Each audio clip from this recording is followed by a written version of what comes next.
You may have noticed that we did not specifically mention a technology as a service payment option as one of the alternatives to a cash purchase in the last video session. There are several reasons for that. First, we wanted you to be aware of the common alternatives customers have historically been familiar with. While we continue to become a subscription economy with regard to the purchase of every type of product and service imaginable, some forms of technology as a service solutions are still relatively new to customers. Second, we stress that true technology as a service payment programs are not traditional leasing, but they are a unique form of financing more in line with a rental program.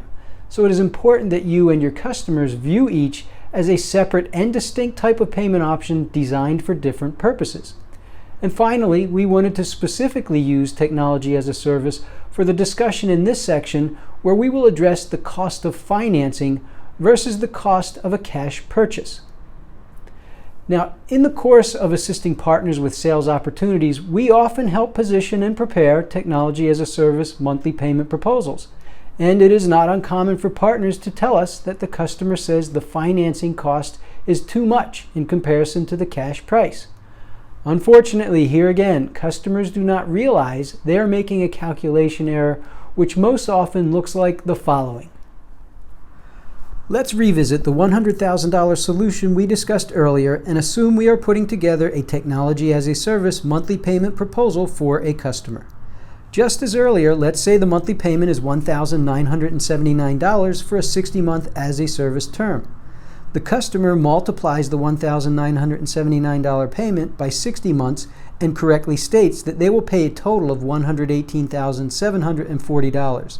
So for a cash purchase, they would pay a total of $100,000, or for a technology as a service finance program, they would pay a total of $118,740. The financing clearly appears to cost more than an outright cash purchase. It seems undeniable, right? But wait, one thing they are not considering is that critical concept we touched on earlier called the time value of money. Recall when we put $10,000 into a savings account and at the end of year 5 we had a balance of $16,105. And we said that having $10,000 today was the financial equivalent of having $16,105 in year 5. You could say $10,000 is today's value of having $16,105 paid in year 5. Now, financial folks refer to this as present value. They would say $10,000 is the present value of $16,105 paid in year 5. In fact, looking at present value is how financial executives create an apples-to-apples comparison of expenses that happen at different points in time. They will calculate the present value cost of each option, and the one with the lowest present value is truly the least cost option. Okay, back to our customer example. We need to do what these astute financial executives do and calculate the present value cost of the cash purchase and then calculate the present value cost of the financing, and we will be able to make that apples-to-apples cost comparison. While we are going to have to throw around some numbers here, we mainly want you to be aware of the concept of present value cost and get a feel for its relevance in this type of evaluation process. With the cash option, the customer makes one payment of $100,000 today. So we know today's value, or the present value of that cash payment, is $100,000. But with the finance option, which is the as-a-service payment program, the customer makes 60 payments over time, not just one payment today. Here they make a payment of $1,979 1 month from now, and then they make another $1,979 payment 2 months from now, and then they make another $1,979 payment 3 months from now. And these monthly payments continue for 5 years into the future. So in order to determine the present value cost of the financing option and make that apples-to-apples comparison of the true cost of financing versus a cash purchase, we need to calculate a present value for the entire stream of monthly payments. That means a present value calculation for each payment. Again, there's no need for you to do these calculations, but we do want you to try to understand this financial principle. So logically, would you expect the very last $1,979 monthly payment made at month 60 to have a value today, meaning a present value, of more than, less than, or equal to $1,979. Here's a clue. Think of the savings account example where $16,105 paid in year 5 was considered equivalent to $10,000 paid today. You would expect the present value of the $1,979 paid in month 60 to be something less than $1,979. Let's just say the present value is $1,800. Now, would you expect the monthly payment made at month 59 to have a present value of more than, less than, or equal to $1,979? Again, based on the same reasoning, less than $1,979.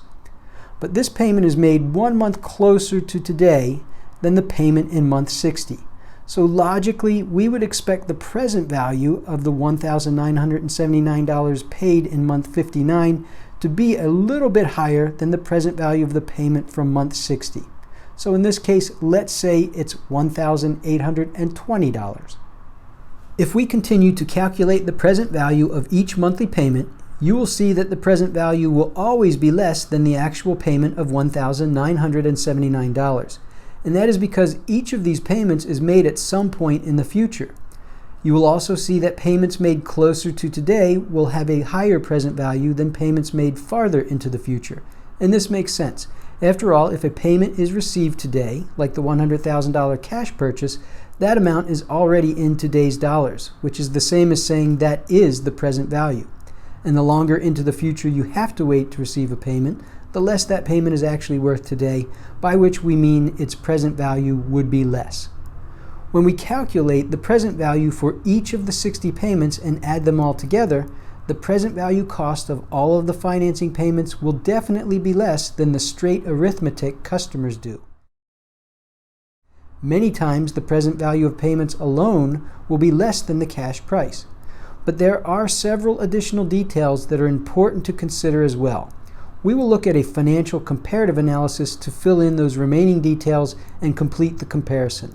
The comparative analysis we are about to review is something TAMCO is happy to prepare and review with customers. In addition to the cash price and monthly payment, we also note some assumptions that are used in making present value calculations. The present value discount rate is used in the calculation of present value amounts. We also make some assumptions with regard to depreciation, tax rate, and an interest rate that could be earned on cash in a bank. Looking at the cash purchase column, we see the present value of the cash purchase payment would be $100,000 as expected. But the true cost, by which we mean the total present value cost, is actually less than this amount. Because the customer is going to own the solution, this is an asset that they will need to depreciate. That depreciation is considered an expense. That expense will lower their taxable income, which will result in them paying less taxes. Now, a certain amount of depreciation and therefore a certain amount of tax savings happens over each year. So the $27,949 amount you see represents the present value of depreciation tax savings. Remember, we need to bring everything into present value dollars in order to make the true apples to apples comparison. Ultimately, this tax savings has the effect of lowering the total cost of the cash purchase. In this example, we have now also taken into consideration tax effects, so the net after-tax present value cost of the cash purchase is $72,051. Now let's look at the financing option. You can see that the present value of all 60 payments is $97,601. Although this in itself is less than the present value of the upfront cash payment, a more accurate evaluation includes some other details that impact the final present value cost of the technology as a service financing. In this case, the customer will not own the solution, so they can't depreciate anything, and there will be no depreciation tax savings. But the monthly payment is a tax-deductible operating expense. The $34,160 tax deduction on payments is the present value of this tax benefit over the 5 years of payments. In addition, because the customer does not have the immediate expense of $100,000, they can put those funds in an interest-bearing account to earn interest during the 5 years they are making payments. The $1,310 of after-tax interest on cash further lowers the true cost of financing. All tallied, the net after-tax present value cost of financing is $62,131. This is about $10,000 less than the net after-tax present value cost of a cash purchase, and certainly far different than the customer's earlier math of $118,740.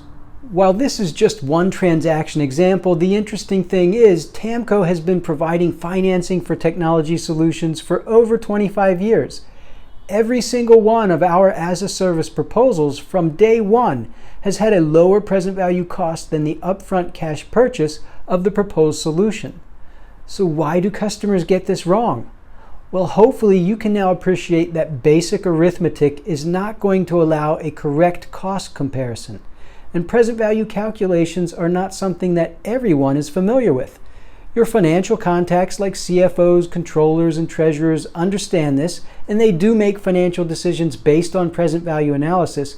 But when you are working with CIOs, IT directors, general managers, even principals and other key contacts during the sales process, they may have no knowledge of how to truly determine the cost of financing versus a cash purchase. Whenever someone tries to apply basic arithmetic, we need to politely and professionally educate them to ensure a valid comparison and evaluation of options.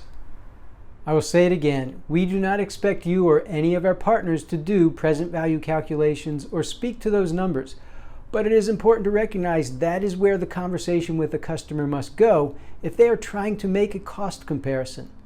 And TAMCO can easily provide this type of comparative analysis and walk through it with the customer for you.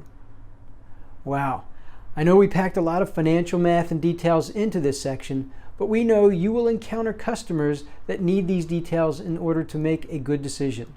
On the other hand, you will encounter just as many customers who will not dig into this type of analysis, but still want confirmation that financing, and more specifically, technology as a service programs, are in their best interest. The next video session will help you provide other forms of validation.